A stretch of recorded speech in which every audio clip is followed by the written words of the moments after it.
The Ahwar of southern Iraq, refuge of biodiversity and relic landscape of the Mesopotamian cities, is a mixed property located in the Tigris and Euphrates Delta. 7 sites tell the natural and cultural history of southern Iraq from ancient times to the present. The series includes remains of prominent Sumerian cities that once stood in the middle of wetlands, together with the contemporary marshland system, or Ahwar.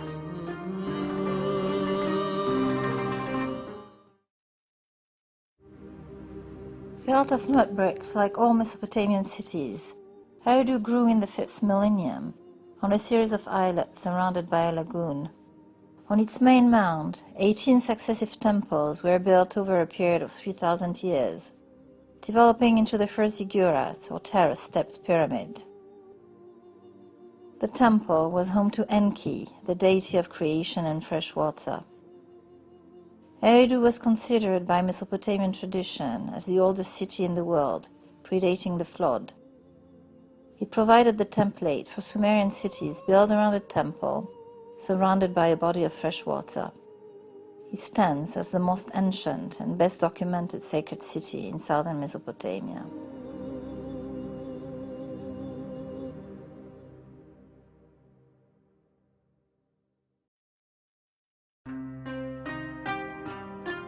Uruk, the first capital of Sumer in the 4th millennium, was originally situated near the ancient Euphrates bed and on the edge of a marsh.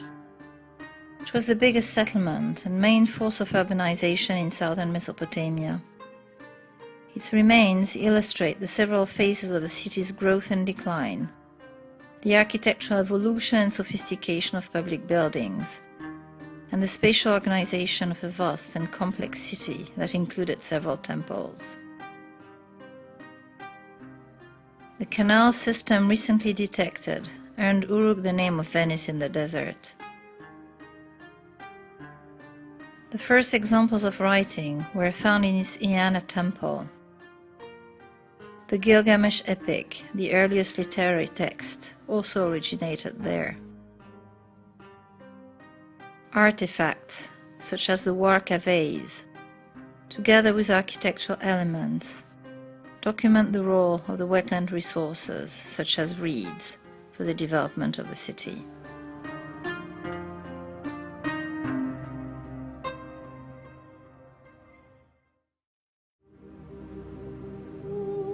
A Sumerian hymn compared the city of Ur to a bull standing in the wet reeds.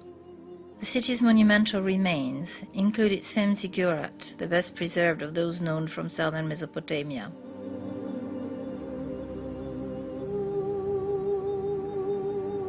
Ur used written records on an unprecedented scale. Clay tablets, together with iconographic records such as the Standard of Ur, give a unique insight into the Mesopotamian world and the importance of the wetlands for its economy, belief system, and literature.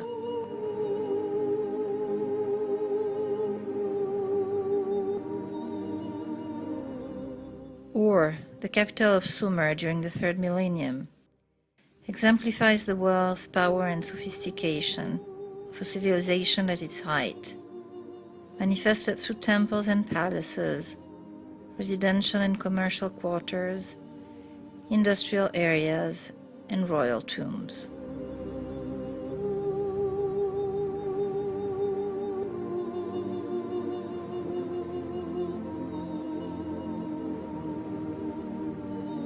The city was the most important Sumerian port on the Arabian Gulf, connecting the region with trade partners as far as India.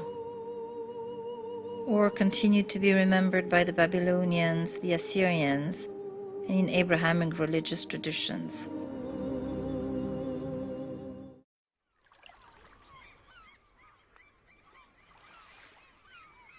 A Babylonian clay map shows the Mesopotamian worldview, a circle where the southern marshes were fed by the Euphrates and outflowed into the sea. As the Arabian Gulf regressed to the south during the 2nd and 1st millennia BCE, the landscape of wetlands moved to the southeast of the deltaic plain.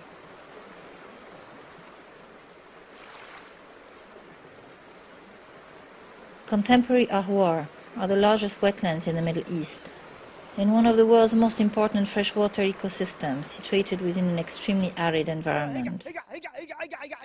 The marshes have a high degree of speciation and provide habitat and refuge to endemic, resident and migratory species, several of them globally threatened or of restricted range. This ecosystem almost disappeared in the 1990s due to man-made drainage. It has displayed a remarkable capacity of self-restoration since its recent reflooding, but it remains fragile. The unique hydrological system, composed of the Haweza, Central, East and West Hammar marshes, is an outstanding natural phenomenon, representing a wetland that fluctuates in size in a cyclical manner. This ecosystem provides several key services for southern Iraq, the country and the region as a whole, including clean water, food and climate control. A small number of people have returned and resumed their marsh-based lifestyle, settling around the marshes, on ridges emerging over the water, on floating islets.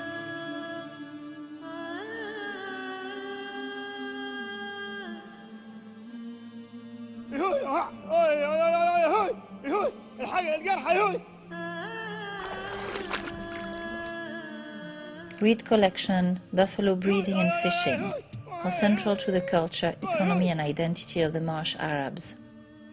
Some elements of their material culture, such as the large reed buildings they use as guest houses, are similar to those existing in Sumer. Dozens of small archaeological mounds dot the Ahwar.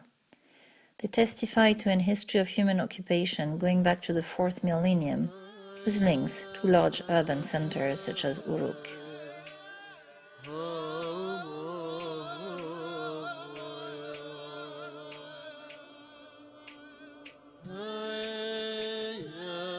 The Ahwar of southern Iraq, refuge of biodiversity and relic landscape of the Mesopotamian cities, offers a striking example of human interaction with the environment in the context of irreversible change.